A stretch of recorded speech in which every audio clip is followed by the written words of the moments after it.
Voilà, mes amis de WhatsApp. Kandenge tolobaka. Topesi bino nyonso tumbote na kombo na Yesu.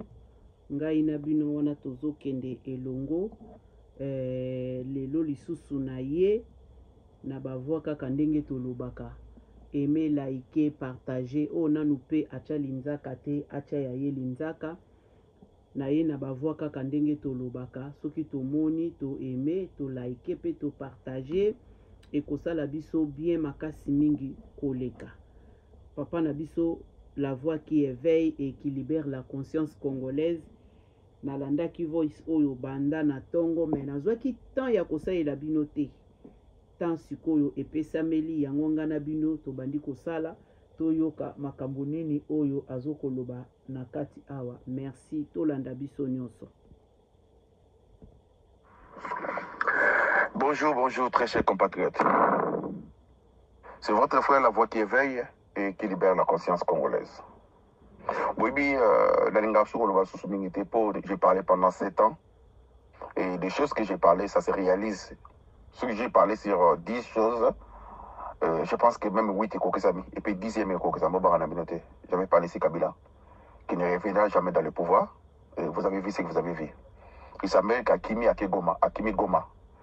Et la Kabila nous a montré que c'est un rebelle. Il ne compatit jamais avec les Congolais. Je ne peux pas vous dire au revoir. Je vais vous dire à bientôt. Parce qu'il savait. Le monsieur, l'incompétence de Kabila. Le monsieur, l'incompétence. Il savait qu'il allait retourner dans le pouvoir. Il y a un période d'Azoloba que je ne peux pas vous dire au revoir. Je peux vous dire à bientôt. Il avait corrompu toute institution. Et puis il avait l'armée. Il avait le général Numbi à la police, il avait le conseil législatif, conseil judiciaire, conseil exécutif. Mais David a levé le mot. Avec Dieu, nous ferons des espoirs. Qui dira une chose, ça arrive, ça que l'Éternel est ordonné. Ce n'est pas la voix. Ouais, qu'est-ce que Kagame va léguer? Quand on parle de la légance, ça veut dire on n'achète pas l'assurance pour faire accident. Mais le jour de l'accident, vous allez valer, il y a assurance. Mais aujourd'hui, Keba Kagame est malade. Keba Kagame a conflicté. Mais dictateur a souvent un bureau mbale. Zara Mbangu, bien au Koufa. Mais Kagame va souffrir. Et je vous avais très bien dit et promis que au Rwanda est comme la poche na biso. Le lot de Bada de côte na Rwanda, bazobo ya dollar ni monnaie étrangère bima, donc mon boulot au Sakanate. Na loba na bino sur le Camboyo. Tu sais que dit, on a bien mal nécessaire. Ce qui nous a embêté, mais trop parce que, et ça, la Bible le dit, mon tout ça, l'oni, et ça pour éviter mon tour à beaucoup là, mon tour à coller, ça a des problèmes. Mon tour à Zolona, mon tour à Zoboka Maï, mon tour à l'équipe en mon tour à Zokolo ça. Il y a mon moni, mon tour à coller ça a Zambé. Bon, quand on maï, pour budgeter, monsieur Botama Pay, Kola, mon tour à maï, budgeter, monsieur Botama Pay, Kola, mon tour à Lonazate. Si c'est que les années, on va se go. Abîmer le quoi, abîmer le quoi, j'étais dans le désert. Parce que on va désert est-ce que bikabuka mais bobo ça n'était que désert ça prend ba scorpion kati scorpion on peut faire avant na désert que avant na Groenland capitale Groenland zani Nuuk ça s'écrit N-U-U-K. Pourquoi j'ai dit ça très sérieux compatriotes na loba na bino likambo ya passeport tout ça la compagnie moi comme des malog yo compagnie comme des malog et ça la produit chimique ça la produit au parola compagnie ba bengana on a pas vite botuna basala ba passeport babengana bango na Togo botuna basala ba passeport babengana bango je crois na Gabon à l'époque de Ali Bongo capitaine Gabon zani boluka de Brumo boluka Libreville Freetown en anglais mais nga compagnie neye bazata na passeport moroté bolumi na biso na loba na président aussi le problème il y a pour finir biloko bible le bi mieux vaut la faire de toutes choses qui sont commencement le commencement vous donnez des autres na le bi na soki ka ba beti bal moko bota ba lèvre na bien bota ba lèvre na ba lèvre na bota longo bien ba lèvre na soki ka bal moko mi balete qui le bal beti mi ko le ka 100 au lobi pété je peux pas finir mon mandat sans aller au Goma à Goma ici.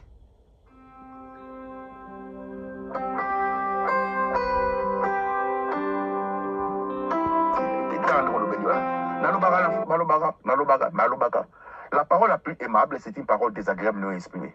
Je sais que ceux qui habitent Moutabik ne disent absolument rien. Restez calme, allez-y, pour le remonter. Parce qu'ils savaient.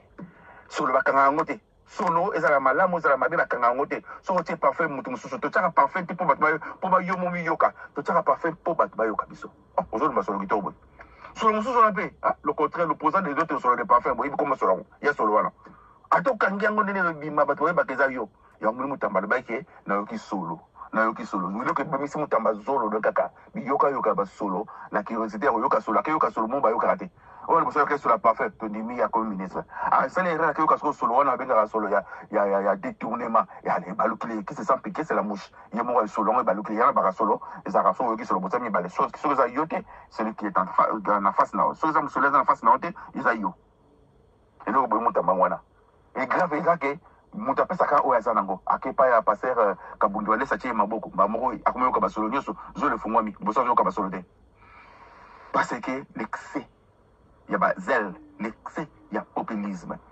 soki lelo oyo bandimi basambisa mutamba cela veut dire il y a quelque chose soki oyo balongo na mutamba comment dirais-je immunité na ye cela veut dire il y a des épreuves je vais vous dire une chose kotinda mate eza problème te mais kotinda eza problème ozokende kishasa moto apesi yo mbongo na maputa meme na mama nanga soki oboyi na yo problème eza nango te mais soki ozwi mbongo wana par exemple ya matanga to ya mariage okomi na nzela bayibi mbongo wana atospike mokolo mboke bayibi nga mbongo na Ethiopia na Ireland ofuta mbongo wana voilà malamu boya ti mutamba apesi mbongo 19 millions bakende tonga ye mta signé contrat mbongo ndenge epa na ye président de la république ntango bozopesa bato bambongo wana bopesa bango na ndako cash to bopesa bango na banque comment se fait ministre azwi mbongo atie na poche na ye na banque ya l'état et puis moto alandeli aza te ezalaka compagnie par compagnie chèque par chèque l'équipe komeme bato bakomozwa mbongo atie na ndako na ye personne ne parle nzoko akufi tokabola neti mboloko moko boye abimi kongo so baexplike yango histoire nango ocomprendre baexplike mabe mboloko moko abimi na bibwa sikoyo mboloko azalaka mbango mais sikoyo bato bibwa baleki mboloko na mbango barécupere ye batiele volonté batiele esprit babengi babazalendo babengi bamobondo barécupere mboloko acomprendre te ndenge abimi na bo mboloko apene oyeba te akuteli wapi mboloko abimi na bibwa bana bibwa barécupere mboloko aza mbango oyebi yango à part chita cela veut dire guépard en français nange chita mais sikoyo mboloko barécupere na bana bibwa sikoyo tala sikoyo bana bibwa ande bakangi mboloko na maboko en tout cas félicitations à vous bana bibwa président landela dossier ya démalogue compagnie oyo ya bapasseport babengani bango na plus de 4 pays bino bozwi bango ma question est nani a engagé bango famille présidentielle nani a engagé bango ministre ya affaires étrangères madame Wagner po bakoti na faveur ya mutu moko muyibi akokota na ndako note soza na complicité yango nazoloba peuple congolais toza misato na mokili peuple batekaka mboka na bango tozali ndenge na balibanais aujourd'hui paix à son âme nani mokonzi ya nani oyo ya libaba otuboma na nkombo ya comme kimika le monsieur là ya nani Hezbollah babomi ye parce qu'il y a des complices service secret ya israélien infiltré bango ntina kati yango moni basaki système babip wana baminya monini ya communication nzoko bapiége yango ateki mboka na ye mpona mbongo toyokende so likambo ya Iran a été infiltré jusqu'au l'opinion comme les Congolais les Iraniens vraiment les Iraniens et les Libanais et les Congolais ce sont les oiseaux de même plumage. Comment vous pouvez parvenir à vendre votre pays? Si tu vends ton frère, la personne qui achète ton frère, il va à mon sérieuxité. Il a accompli mission, il a zumbo, on a matin, mais oh, technique de konaï, à ça, on a confiance. Donc je dis, dans le monde, nous sommes 3 frères libanais, iraniens, na congoliens. Bah, tu sais toi. Le bazolo guerre côté, si bazolo mon chef d'état-major, bazolo mon chef de renseignement, parce que ils ont été infiltrés na kati jusqu'au l'opinion comme les Congolais. Guerre a commencé sur la terre congolien parce que il y a les Congolais et les Congoliens. Les Congoliens bazana infiltré jusqu'au l'opinion à Jambon on a Tonga. Le passeport au monde a été bandeko. Compagnie on a des malogues je crois. Et ça le voilà épidémie. Et ça le voilà, yo ba kombo on ba kombo ba police chimique ba Congolais ba pour là. Carolite. Dermatologue. Basa na passeport diplomate bako imprimé basa na passeport de service te baso ko imprimé baso ko même ko imprimé le passeport ordinaire te parce que passeport de mon arrêté ba comme ko senga l'état mbongo apesa ba mbongo pour ba imprimer le passeport là il y a un problème sérieux le bina monde ko nga moko boye pour boye ba mutu fo ye ba passer na ye pour ye ba chauffeur au chauffeur na vie na yo faut tout na ye akumba wapi Expérience ni à volant. Ça fait combien d'années? Mais vous avez pris une société de voleurs.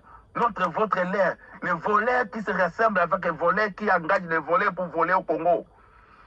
Dans Congo, passeport, passeport 75 $. Je ne vous avais pas dit. Je présente le passeport 75 $. On les a officiellement, mais officieusement. Au comme 500 $, il semblerait. Pour ce passeport, bon, passeport 75 $ pour mes athées. Mais ce qu'on fiche de Nino, capture, et une année, tout ce qu'on a 500 $. C'est quoi ça? Quel genre de pays? Quel genre de pays, Bandekonanga? Nous devons aimer notre pays. Nous avons seulement un seul pays qui est la RDC. Est-ce qu'il y a des gens qui raisonnent dans ces pays? Il y a des gens, tout le monde est ministre, comment il s'appelle, Didier Moudimou, je crois. A plus de 15 ou 4 millions pour qu'il passe à Monaco, pour qu'il visite Congo. Est-ce que le Congo, ça n'a pas visiter Congo? Avant de faire visiter votre maison, il faut que la maison soit propre. Avant de faire visiter la maison, il faut que la maison soit propre. Est-ce que le Congo est propre? Allez à ta commission. Est-ce qu'on a besoin de ça? Parce que si info se déshabille, toi aussi tu vas te déshabiller. Parce que le Rwanda, visite Rwanda, Bishop visite Congo. Ça, qu'est-ce que ça a à voir? Le Congo doit essayer. Waouh. Oui, que mes amis de WhatsApp, quand ils tolobaka, aimer, liker et partager, au penano, ache la biso linza kate, acha et kokute bino cherté, kosenga bik na papier te. Pour abonner na chaîne na biso eza na ba point misatu oyo nga na kangi place oyo esalinga na mawa na pasi ka ndenge tozolanda ngai na bino nyonso tu tozolanda kokamwa alobi la voix alobi ke Mutamba ayokaki solo ye moko abi ça dépend ya solo nini oyo koya la voix za makambo moko. Mes amis de WhatsApp, bon, excusez, guys. Parfois, si on a un message, c'est qui ça, abi, ça dépend. Il y a solo nini, oyo, ekoya. Il y a yokaki, solo ya détournement. Et bon, si ko solo msusu wana, eza solo nini. En tout cas, eloko wana, alobaki yango déjà, na ba voice, to ba audio, oyo, eguta ikoleka na passé. Au monitango bino bozo kamba biso, boye babiloko nini, bozo sala. Na kati na bino eza na ba mikolo, eza na baleki, eza na bana, eza na batu oyo ke baza kolandela dossier wana. Ekosala biso malamu tango bozo sala eloko boyeba ke peuple eza na posa na bino. Soki peuple ezokumisa yo ndenge la voix alobi. Soki peuple ezokumisa yo komona ba peuple wana bazoba te na yebi te eloko nini to esprit nini oyo elataka bino. Soki bomoni mbongo bopani kaka nazolinga na yeba nanu esprit wana ezouta wapi, esprit wana ezouta wapi. Ya mibale alobi lisusu likambo ya kompani oyo bake kozwa basigné na bango po bango babanda kosalaka ba passeport, mais atangi les 3 pays oyo alakisi biso ke na kati na bango babengana kompani wana. Eske bosali recherche boyebi banglais babengaka ngo mingi background. Eske boke na sima boyeba pourquoi ba pays wana mususu babengana bango bino boke bozwa na bango contrat nani apesi idée wana tango bozwaka ba idée wana. Eske vraiment eza pasi bozwaka vraiment temps ya kovanda pe ko examiner dossier. Est-ce que dossier oyo eza positif te kozala négatif? To bozala kaka ke omoni kaka ke komi dossier ye bongo za na posa mbongo yo lingi kaka okende ozwa. Mais siko soki ba pays wana baboya ki yango pourquoi bino boke kozwa yango? Pe nani andimi contrat wana? Yango moni la voix za kosenga ke président kotaka makambo mususu. Po tozala éclaircir na babiloko wana nyonso tu. Potokoyi kotambola kaka na babiloko kibudi boyete. Bino boza na kati mepso tozala libanda tozomona. Amweke eza nango ba kopi na bino ndenge moko abengaka bino ba vo l'air ou bien ba corps. Na yebite soki to okende na makambo yo boyi ti wapi. Eza malamu te bomekana nupe kosunga batu mususu. Bino bovandeli bozwaka bambongo bozwaka biloko bosalaka nyonso bomoni bokosala. Mais est-ce que bozo penser pe na petit peuple. Soki mobali balobi mievo kutu obala mwasi to mobali oyo awuti kokufela ke okende kobala mutu aza divorcé parce que akokina nukutu na kata ndako o wana te yoke kobala e po mutu no se fa kokesika ya zaliti ba pays wana mususu na ba refu ba bengani wana bakoki bango te bon siko bino nde bokoka bango ka ndenge bozaka na esprit ya détournement ka ndenge bozaka na esprit ya corruption nani aye na idée wana tozo talela bino tozo zimele bozwaka ba décision bokoka okoma nango tina suka te biso pe to talela bino to a miso eza likolo na miso zolo eza likolo na zolo mato ika ndenge telema eza koyoka pe eza kolanda to continuer na biso na ba voice na biso. Yébana, le pays le plus riche du monde. Le Congo, c'est Yébana. Le Congolais, le peuple le plus volaire du monde. Le Congo, c'est Yébana, le peuple le plus paresseux du monde. Le Congo, c'est Yébana, le peuple le plus chanteur du monde. Le Congo, c'est Yébana, le peuple le plus danseur du monde. Est-ce qu'on a encore besoin? Est-ce qu'on a pour ça qu'on Yébana? C'est quoi ça? Ponini, arbitre kaka kopa bimisa mbongo lokola gouvernement musenge bima, gouvernement musenge banga fana benda mbongo nanga na rumena mbongo. Ndeko na biso Willy auteki koloba eloko moko alobi la voix bambongo evanda kaka na kata bandako. Soko za na posa mbongo bakotinda yo kaka kende pa mutu boyo okende kozwa. Kende sika boyo okende kozwa mbongo wana. Bambongo evanda kana banki te. Ti mbongo evanda kana banki te. Siko ifoto lingato yebati. Pourquoi bambongo wana evanda kana banki te? Parce que bazami yibi. Balingi toujours ko yiba. Posa na bango ezaka ke to yiba to partager mutu na mutu abendana na nzela na ye eloko ezoko boma bango yangwana ye akende kosala visite Congo banzela na nukutu ya malonga bosalite bakoya ko visiter nini bayanga ko visiter pays oyo eza na ba activité bongo te yango te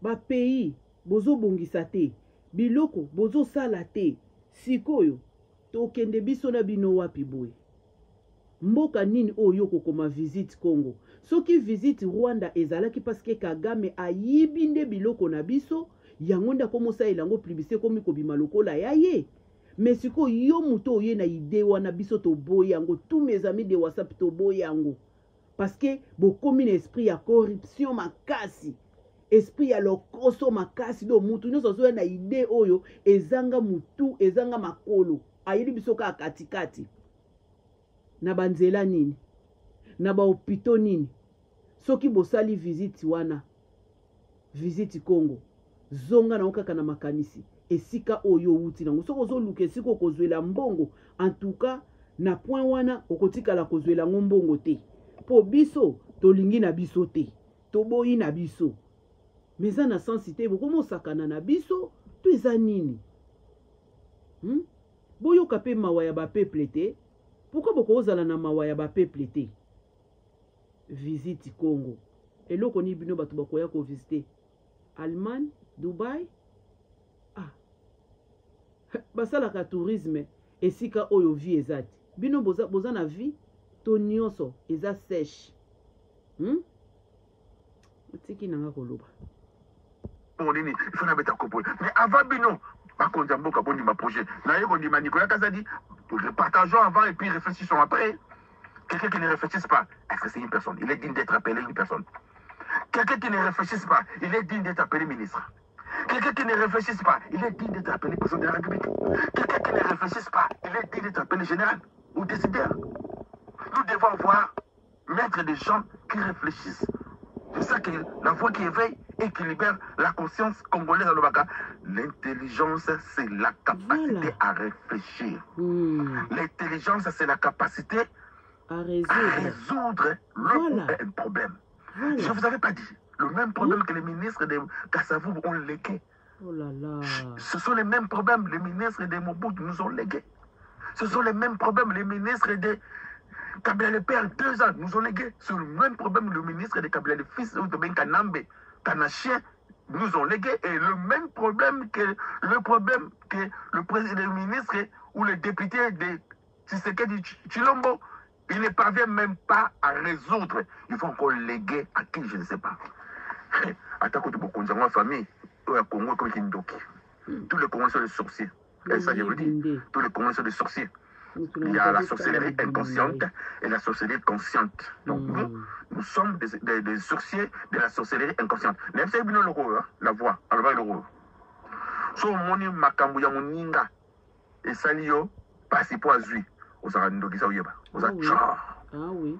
Badinga ba c'est pas aux a tchar.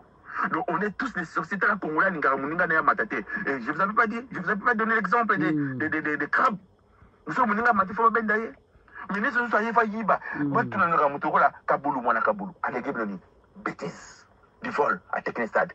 Aujourd'hui Mudimbu aye na yewana a coopérer na yepo ba que va visiter Congo et vous acceptez soit vous faites partie d'eux soit vous êtes pas marron si c'est pas si tu n'es pas baza parti na bango.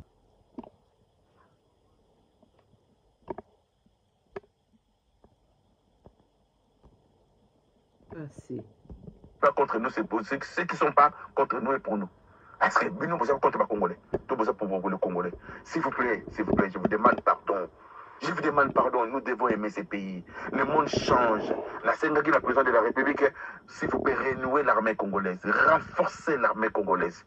Toi aussi, il faut te tutoyer pendant la Canada. Le Burokende, on dit que l'absolu, papa Nangaï. Armée faible. Mon bout après moi, c'est les délices parce qu'il savait qu'il a détruit l'armée congolaise.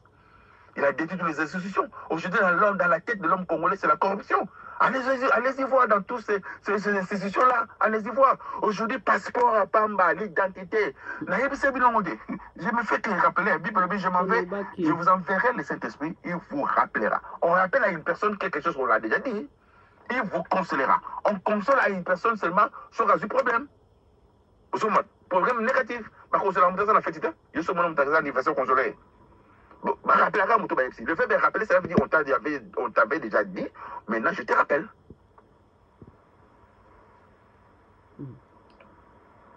Tout le monde a dit la FCI bloqué, président, au lieu de celui qui a un passeport total, on a vraiment ganga. Mais ça, on a été prophétique. Si on vous trompe une fois, c'est la faute de la personne qui t'a trompé. Je me rappelle 5 ans passés, je parlais, c'est amiral Tozo, du Japon. La guerre chino-japonaise. Je me rappelle encore, je vous avais dit sur la guerre de Deuxième Guerre mondiale 40 à 45. 39 à 45. Vous savez pourquoi? Parce qu'on avait humilié l'armée allemande. Et là, les Allemands, quand Hitler a continué le pouvoir, et bien voilà. Hitler même, ce n'est pas le nom de Hitler. Comme les Hitler étaient. Comme on a eu, comme on a maman Hitler. Hitler, pas Hitler. Mais comment Hitler n'a évité. Hitler n'est pas il fallait qu'il y ait comme peintre. À quest ça 2 fois, comment des concours, il y a en académie, bah, Bengani n'est pas il y a beaucoup de dessiné. Soit ma tika comme ta peintre, ton faut boiter. Il y a d'autres choses, ma cabine, le fait tout était la moto koufa. Soit tout était la moto, on trouve tout est petit cahier. Bon, les là, tout est organisé, mais il y a épargné, mais pour soi, la poli, c'est un cabine qui va tuer 17 millions de Congolais. Nous avons un problème sérieux. Vous devez vous rappeler, à chaque de mes audios, je dis toujours l'élégance. Qu'est-ce que nous allons léguer à la génération suivante? Nous sommes tous des passagers. C'est ça le problème. Toujours distance. Donc, pas sinamawa. Tokotikela bana na biso nini? Tokopesa bana na biso nini? Hein? N'habite ce qui vraiment gouvernement na biso e moko tango ezo sala makambu e rezonaka. Eza vraiment na table ronde oyo ke bokoyi ko vanda bo débattre ngo ata butu na ba décision oyo bozwaka. Pona mona kango na ba pays ebele romona vraiment ke loko mo babandi ko débattre yango donc balali tela msusu 3 jours ou bien une semaine pona ko trouver ka solution mais na suka nango ba kobima na eloko moko ya bien. Soki pe basali bamoni esimbi te balongoli yango mbala moko babandeli lisusu mais nayebi te soki epa na biso eza bongo visite Rwanda, visite Congo, bosala concurrence bino na banani bobongisi nanu mboka te makambo eza ebele oyo ya kosala na Congo wana makambo eza ebele oyo ya kobongisa mais bobongisi nano te bozo kokende koluka makambo ya minene bosisa ngo nde bomemaka yango biso mpe tozaka nsima na bino tozokomona tozotalela bino kaka tozozimele tokontinue na biso tozotalela bino tozozimele centrale, ministre central, mais tout ça, c'est physicien, mon côté dans Congo. Tout ça, c'est physicien, dans vol.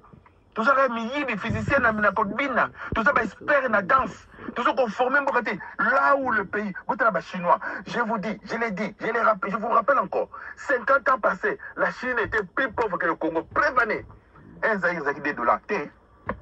Quand je parle des dollars américains, je passe les dollars à ce et cause à ce qu'on a invité. Donking, le promoteur à boxe, à Zambon, na Congo. Mais comment Congolais tous un millionnaire? Parce que nous sommes bien Congolais, la dévaluation, la démonisation avec Mobutu. Un Zaïre, des dollars. Allez, Foreman, 1964. C'est deux ans pour ça qu'on est dans la société. Mais aujourd'hui, il n'y a pas de millionnaires congolais. Il n'y a que des voleurs congolais. Aujourd'hui, des Libanais, Nayoki Nakataba Congo, un sujet, je crois, David, Nigérien, Azonza Or, Naba Congo, Namboka Mo, la télévision, Nakna Mawa. Est-ce que le Congolais, c'est un peuple maudit? Je vous pose la question. Le Congolais, le Congo, c'est un pays maudit. Question nanga kutuye pe bien na idée oyo la voix à lobby. Est-ce que batu wana nyonso tu o bavandi na kati ya gouvernement wana, est-ce que bayebaka pe na ba province na biso wana? Na ndimi te? Parce que bango nyonso tu balingi kaka Gombe. Okomona bango tu baza na banda kukaka na Gombe na Gombe na Gombe na Gombe. Yango wana ozokomona ke tina bakati kuna bazokoka kosala yango te. Ba étranger nde bakomi koya kokende ko bénéficier na ba mabele na biso. Yango wana omoni Kagame asalaki visite Rwanda. Po azoyi babino azokendo tika na mboka na ye. Yango wana pe Nigeria wana pa azokosala yango na ndimi te. Bakenda ko visiter kuna nandimi te président de la république ayebaka pe na katake na ba village na biso wana ezape na ba mabele ezape na ba biloko ya kitoko. Nazo se rappeler ba jour mususu boye na kendeki kote ya bibwa na kati to moni ba biloko nini terrain moko ezalaki place wana na mupandi nango ba mir wana comme si on dirait nzambe mutakomango. Est-ce que soki na moni video nango pona filmaka na ozongisa ngo lisusu na kobandela yango? Est-ce que bayebi ba place wana baoye bango te po bango basuka kaka na Gombe baye na njili po ba mata bakende bisika baza na posa okende totalela bino tokende malembe malembe. Je nous pose la question. Bibi bokolia bokoyo kanzala est-ce que Congo liaka boko menama boko ko passa mai est-ce que Congo menama ya Congo? Est-ce que Congo nous avons le barrage le plus puissant du monde mais Congo là ça na courante ba Congo pas mbasa na courante mais Congo zo tana ba Congo ba ba na zolamba bilo bana bozo liate il y a un problème sérieux. Arrêtons un peu de penser de penser qu'on a ventre na biso. Nous devons aussi penser aux autres. Nous devons prier les uns comme les autres. Yangote. Mais pourquoi on ne parvient même pas à faire nourrir la population congolaise? Oh, nous avons 40% de terre arable. Le Congolais ne peut même pas manger. Là,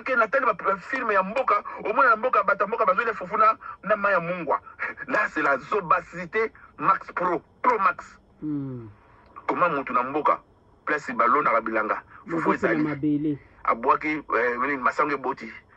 Beaucoup de basoso mais en faisant soso zolia a olia fufu na mungwa. Il y a tout ça na démon na esprit, il y a paressé, il y a le paressisme na kata Congo. Nous devons changer cette époque-là. Il y a ça disciple naie bino mobole sabango. Vous vous rendez compte batwale na nzala na ba Congo. Vous vous rendez compte na Kasai batwa kufa nzala pour bloquer on les até mais na Kasai za terre mbongo et bota ka bloquer nyoso. On tazo ko boko na ba société congolaise na ba sale la ye. La parole pour devait de l'été. Les Libanais, ils restent na Congo, lobo bengi abeda kushu prato bogos, abeda shu papa na yaki ndengenini. Quand ndenge papa Moïse Katumbi yaki, makona maboko azumbo na Congo. Comment se fait-il les étrangers réussissent vous-même de paresser congolais, vous ne pouvez même pas rester. Là, il y a un problème sérieux.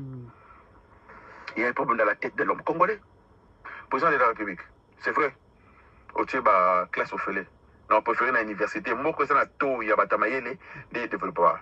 C'est l'intelligence, c'est pas Dieu qui a fait développer les Européens ou les Américains ou les Occidentaux. C'est l'intelligence. Alors qu'est-ce que nous devons faire pour faire ce genre de choses? Nous devons créer, ou bien qui dit ça na Minerval, na l'université, sur les $700, na faute à moi, $700, qui tient à $200. l'État s'y portait pour l'hôpital créé par l'élite bien, l'hôpital on a pu monter. Tellement les Chine ils ont développé. Le Chine a comme une barrière de fonds. 1974, ils ont aidé de là, les Chinois pourquoi balayer à Bamiaou, les Chinois pourquoi balayer à Mboane Tibino Balouba, les Chinois pourquoi balayer à Missa parce qu'il y avait une famine et côté de la Chine à Kosakanate, Bazanga le Rolia, le Chinois Zolia Mousselekete, Alia Kobelek et Toliara tout. Parce qu'ils ont compris. Mais qu'est-ce qu'ils ont fait? Mao, le but, vous devez vous développer vous-même. Donc Mao, à ce qu'ils appellent Jésus, vous ne m'en Sabango. Mais non. Il y a toujours les cas entre les pauvres et les riches. Quand tu es pauvre, tu es pauvre. Il y a d'autres gens qui sont morts aujourd'hui à comme un âge à 50 à 500 $. Bon, non, normal. Congolais pour les Namoutou, Allah Takaka, bien, il était comment, Mobana Yaya, bien sapé, bien coiffé. Batuni papa, comment vous trouvez la vie? Papa nous répondra. Il faut savoir mélanger les couleurs. Là, il y a un problème, c'est l'homme congolais. La musique va détruire mon culture. La musique, ça fait partie de l'identité de culture congolaise, mais ce n'est pas la culture, ça fait partie. Quelle est maintenant la culture congolaise? Je nous pose la question. Ma Vietnamien, t'as des besoins développés. Capitaine Vietnamien, Hanoï. Ma Cambodgien, t'as des besoins développés. Capitaine, il y a Nani Zanin. Philippines. Yoka. Mais les années, bateaux besoin développer, bien toujours développer tes années. Les années. Il y a la Guyane française et la Guyane au Guyana. Anglais. Mazana Zamba, la Bango, mais t'as pas développé. Capitaine la Guyane, les années. Comment dirais-je? Nani, Georgetown. Il y a Guyane, les années Cayenne. Bon, il y a poste Cayenne. Mais qu'est-ce qui ne va pas? Qu'est-ce qui ne va pas avec le Congolais? Nasi na yebisaki bino mes amis de WhatsApp. Tangu la voix azo koloba boye. Eza malamu, oza na papier na opena biko, ki peut vérifier. Eza cours mobimba. Kozela kaka te professeur a telema liboso zo mona professeur azo tangisa yo ba pays na ba capitale nango ozo kokoma te. Eza nécessaire makasi. Ozo kolisa pe cerveau na yo. Koto oyebaki capitale moko te okangi yango pe na mutumba la moko. Na zongi lisusu na mwa sima muke likambo apesi biso likambo ya ba chinois. Et c'est vrai, soko otali même ta na ba documentaire ya ba chinois okomona bana na bango so ba koti classe. Bazaka kana kati liboso ya ba computer na bango ozomona bazolakisa bango technologie ya numéro pro ndenge la voix uti koloba. Biloko wana nyonso tout la voix nga na landaka ba message na ye abanda kosenga fati technologie e multiplier na mboka na biso metozo mona ngo te me ba makambu ya ba ya koto ba bengani ba ye na koto yo nde bo signer papier mbango ba wuti na likambu koto yo ba ye po basala visite Rwanda bo signer mbango oyo mbongo ebima koto ekende koto yo bo signer mbango mais oyo eza pona vie na cerveau ya mutu elia bozo koka kosala yango te siko eloko nini o la voix lobike toko lege na kati ya bana na biso eloko ekozala te to tikela bango fufu yango zomona kuluna wana ezomata makasi parce que il y a pas de sérieux na kati ya Congo mutu nyonso alinga sala eloko oyo ya linga sala nazo boya kolobebele po eza ba voice na ye to linga pe ba minute ebele te merci. Nous avons l'esprit de koala ou nous avons l'esprit de paresseux. Où nous pouvons changer de ne pas voir ces esprits-là. Président de la République, je te vous appelle personnellement. Implique-toi personnellement. Somme la titulaire, c'est un candidat dans un motonanga. Implique-toi personnellement dans ma cambo, il y a passeport. Quand même, tout le monde sérieux. Yo mon rombo comme ma président de la République, ça a permis. Bah, ça l'a permis, puis bah, ça l'a pêché au passé. Yo mon rombo comme ma président de la République, ça a carte d'identité, car yo mon co. Au plus, c'est compagnie na banani, na ba tricot chinois, indien. Voilà le problème qui est là. Comment c'est fait aujourd'hui les passeports? Je signe mes propos. Le compagnie des malox, des matologues, bazar n'a pas passeport. 100 000 passeports exacts, ils ont pété, et ça pété. Cela veut dire, il y en a deux questions. Soit la compagnie, la société là a été infectée par l'un des membres de ta famille, soit l'un des membres des ministres des Affaires étrangères parce qu'il vient dans sa chef à Macambo. Non, nous devons quand même être sérieux. Comment les gens devons nous prendre du sérieux? Je suis Israël. Mais vous avez un problème, vous les Congolais. Vous avez un problème? Est-ce que nous avons toujours en Israël? Israël qui biboit, Je m'en fous des Iraniens, je m'en fous des Israéliens. Je m'intéresse du peuple congolais. Voilà. Je suis un Congolais. On regarde Zambé battre Israël. Tant bazo bomba Congolais pendant 30 ans. Qu'est-ce qu'Israël a fait? L'Israël supporte quoi? Le Rwandais. Parce qu'ils sont venus voler la terre du Rwanda, la terre des Palestiniens, et c'est la raison pour laquelle ils doivent les supporter. Nous devons être quand même sérieux dans ces problèmes-là. Un diacre doit être honoré dans double honneur. Il doit commencer par sa maison. Votre maison, c'est quoi? Comment vous ne pouvez même pas prier pour vous-même et vous voulez prier pour Israël? Vous avez un problème sérieux. Laissez les Israéliens, laissez les morts enterrer leurs morts. Netanyahu, c'est un voleur qui a détruit tout. Il doit être arrêté. Il fait tout pour faire la guerre. C'est comme Kofi Olomide. Il est mytho. Il est nécessaire pervers. Il veut faire tout comme Kagame. Alors, Kagame et les Rwandais et les Israéliens, Basa Batumoko, Bilbo Saman Nzambe et Israël. Je n'ai pas dit, je parle de Jésus. Nazor va Jésus là, Israël, tu n'as pas. Mais attendez, moi Israël, pas moi Jésus. Je vais pas rentrer dans ces bêtises-là. Nous devons d'abord prier pendant Mbokana Bisso. Hein? Et puis nous devons changer la mentalité. Président de la République, pour finir. Vous devez vous impliquer personnellement, vous voyez, vous devez vous impliquer personnellement dans votre passeport. Qu'est-ce qui ne va pas? Compagnie wana la tiango na lobi ba benga nango na Gabon, ba benga nango na Togo, ba benga nango na je crois na Congo Brazzaville. Alors mutu ba benga na maye kufela mbwa yoko zwa. Moi si ba benga na libala yoko bala. Mais vous avez un problème sérieux. C'est ça. Si vous voulez se promener avec le Ngoulou, vous devez s'attendre au compte à la poto. Ngoulou paye ba sukula kai. Ata muke. Ata wapi? Ata Ngoulou pota za neka salité. C'est ça. Ngoulou ata ko tulolo za neka salité. Ata umemi na Groenland za neka salité. Peuple congolais. Pour finir, les ministres, les députés, les décideurs congolais, les cantonniers, nous devons commencer d'abord à aimer notre pays. Pourquoi Jésus a dit je suis l'amour? Parce que l'amour, c'est la construction sur la base de toutes les choses du monde, c'est l'amour. Chose na bolingote oliate na bolingo bloro olia. Chose na bolingo mwasi na oto okobala yete. Chose na bolingo mobali na oto okobota na yete. Le seul pays au monde ou le peuple au monde qui haït leur pays, c'est les Congolais. Le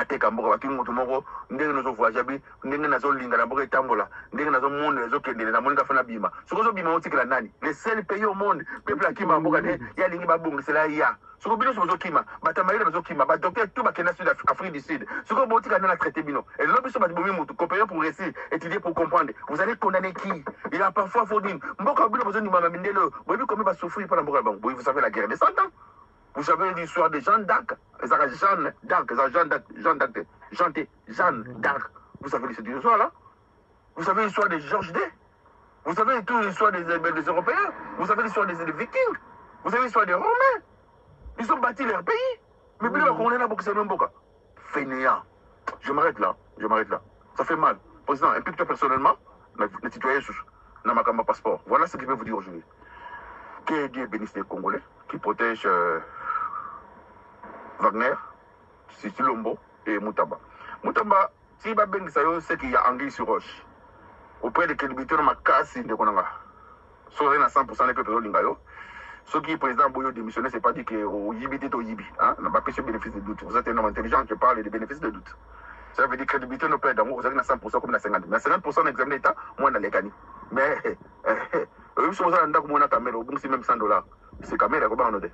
C'est ça. Si on a un d'accord, on a un d'accord, au bon, c'est le conflit, donc, au Québec, on t'a donné l'esprit. Parce que celui qui est le chef, c'est toi qui es le chef, il y a un contrat. Si Bassambi Soba Longolayo, immunité, cela veut dire qu'il y a des épreuves. Malheureusement, d'après ce bénéfice de doute, vous savez ce que je dis, des bénéfices de doute. Vous gouvernez, c'est pas contre temps, mais c'est à Balabaga, le conséquence que je mets que le conseil. C'est bon, nous avons pas là, mais veux-toi que jamais, nous avons quitté ce que les amants nécessaires pour le pays. Alors, en tout cas, mes gars ont changé. Peu de confiance. Nous avons tiré le bébé, vous comprenez, vous voyez? Donc, aussi, je touche parce que nous sommes touche. Si monsieur touche pour nous, je pose aux accomplices, à touche, donc, comprendre what you are allowed, quoi. En français, ça, pour se la matete, na ose permettre. Que Dieu te bénisse aussi. Après, sur ma case, sagesse, pourquoi ils ont permis de côté, mais il y a problème. Bonne journée à vous, bon mardi à tous. C'était votre frère, la voix qui éveille et qui libère la conscience congolaise. Je vous aime. Waouh. mes amis de WhatsApp na asiri biso nyonso tu toyoki tolandi makambo oyo la voix alobeli eza maloba moko makasi makasi makasi makasi ka ndenge tolobaka oyo aza na matoi ya koyoka sali nini oyo mpa aza na motema ya kobomba sali nini donc asengi epai ya président de la république s'impliquer na makambo oyo nyonso ya bambongo oyo ezokobimaka na Congo. Soki apesi po basalela yango musala il faut ayeba esalami to esalami te.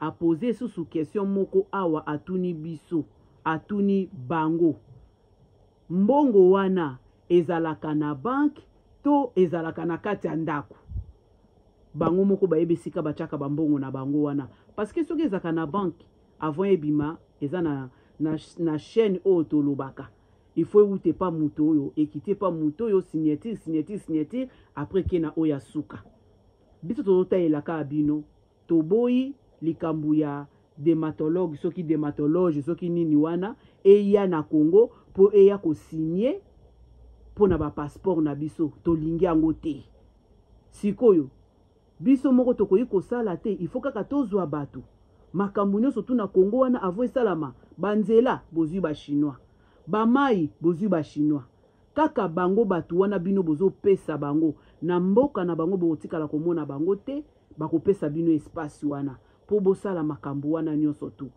alors bomeka nanu kobongisa place wana bovandaka mingi na table ronde na bino avant bobimisela biso likambo to toyoka bosololaka yango ata pendant une semaine mobimba osala biso bien makasi koleka nasi nazotiela bino video ya tata wana na suka awa après ngana bino toko sila na kalate nzambe apambola bino tokomona na lisusu. Une délégation à travailleurs il y a le ministère des Affaires étrangères Pikambo ya passeport. Pikambo ya passeport, depuis le 5 juin 2025, ça qui est le lancement d'impression d'un nouveau passeport, les nouveaux opérateurs d'Ormalog a imprimé à ta passeport mon côté. À part le fait que Bagendagi n'a cité Oya pour ça la capture, mais à part ça, a imprimé à ta passeport mon côté. Mais entre-temps, il y a, selon, comment dire, rapport au Salamina, syndical, il y a affaires étrangères, à plus de 100 000 passeports qui restent en souffrance pour les imprimer. Vous voyez bien que l'État congolais a un contrat dans le GOSEM, après si en gros Dermalog, mais le spécialiste vous dire que que Dermalog est incapable, il y a qu'à imprimer le passeport, il y a une demande de Congolais, mais aussi techniquement incapable d'imprimer le plus de 100 000 passeports qui sont restés en souffrance à Congolais. Alors maintenant, demande dans la mémie parce que est-ce que Ndeko Zulu a syndical des affaires étrangères, il n'y a pas expliqué la population qu'est-ce qui se passe. Parce que ça, l'émission, ils ont adressé, comment dire, le rapport à la ministre, vice-ministre des affaires étrangères, et Balobi que la situation ils a eu catastrophique. Parce que chaque jour qui passe, les Congolais vont perdre validité à passeport en Bango. Donc il y a même des gens aujourd'hui qui ne savent plus voyager simplement parce que sont capables d'avoir un passeport. Et puis même ceux qui devaient subir des interventions à l'hôpital un peu plus spécialisées ailleurs, ils ne peuvent pas le faire. C'est une situation pour un État sérieux, un État moderne. C'est quelque chose qu'on devrait vraiment s'y atteler rapidement parce qu'ils ont normalité. Donc c'est une demande. Ceux qui ont dit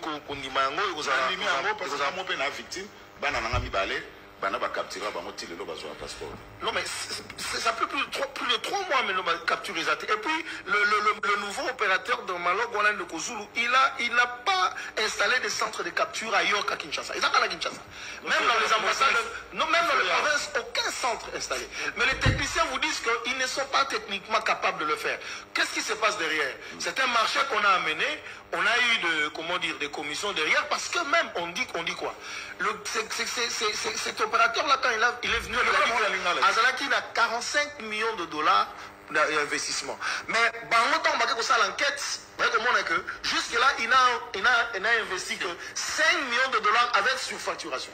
C'est grave. Mais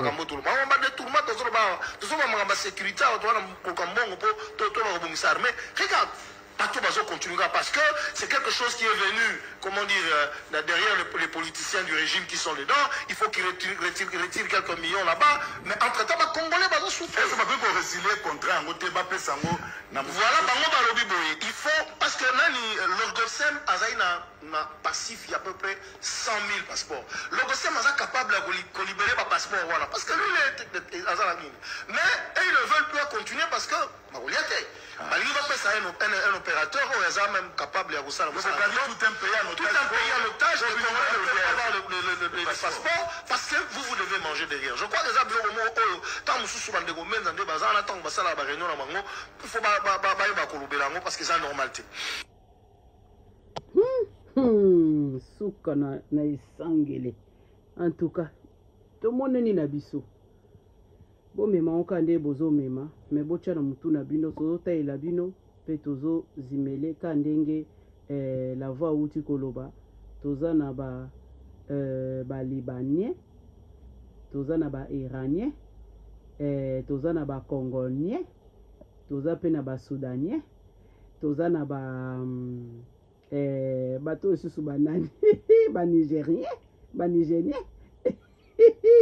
en tout cas, ah là là, c'est bon là. Ngawana na tiki bino, merci beaucoup, aimez, liker et partager bobo sanate, moi ba commentaire et ça la kabiso bien makasi. Merci beaucoup, bye bye.